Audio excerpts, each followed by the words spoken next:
Okay, so today is Thursday. I'm probably going to put this video up tomorrow. On Tuesday, I went to Seattle Public Library, to the Paper Towns book party, reading, whatever you want to call it. It was amazing. It was so much fun. So, I felt like such an idiot because I've got my book, my Paper Towns book. It's had the cover on it. And John's like, well, I'm going to start reading at this page. So I open up to the page, and I'm reading along with him, and noticing the skipping parts. And then I look up and realize that the author of the book is standing like 40 feet away from me. And instead of watching him, I'm looking at his book. So the next thing I want to talk about is that I was driving to work, and I had to drive past that elementary school, Graham Elementary.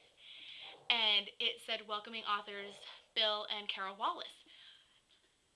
And I called my mom at work, and I was like, Mom, Bill Wallace is going to be at Graham Elementary. She goes, Bill Wallace is going to be at Pioneer Valley Elementary. I said, Mom, can I go? So, if you don't know who Bill Wallace is, Bill Wallace wrote a book. He writes a lot of books. They're children's books.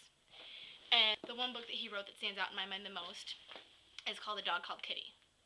When I was in like 3rd grade, we went to the library for class one day, and they had the little wooden sticks that you'd mark where you wanted to, remember a book, and then you could go around and keep looking. And I went into like the 4th grade reading level, or 5th grade reading level, or whatever, and I saw a book called A Dog Called Kitty.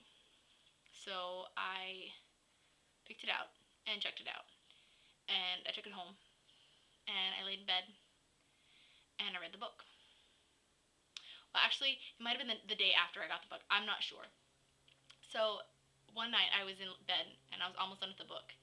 And I got to this one part, and I remember closing the book and walking out in my pajamas, tears streaming down my face. Mom! I'm not going to ruin the ending for you. I don't think you're ever going to read it, but just in case. So anywho, he is going to be at Pioneer Valley Elementary, and I would probably be the oldest person there, aside from that's not a teacher or an employee of the school district, if I get to go. It would be so exciting. Like, Bill Wallace, I love your book. So, and have him sign it, like, it'd be so awesome. So anyways, that's my exciting news, meeting authors. I just also want to show you this. J. Scribble. And that collection of Black Santas probably 1,000 times in my life, and it never became any less funny to me. But he wasn't kidding. I remember the first time I visited. I was maybe 13. It was spring, many months past Christmas, and yet Black Santas lined the windowsills. Black Santa candles adorned the dining room table. A Black Santa oil painting hung above the mantel, which was itself lined with Black Santa figurines. The light-up plastic Black Santa that stood in their postage stamp front yard from Thanksgiving to New Year's spent the rest of the year proudly keeping watch in a corner of the guest bathroom, a bathroom with homemade Black Santa wallpaper created with paint and a Santa-shaped sponge. In every room except Radar's, their house was awash in Black Santadom.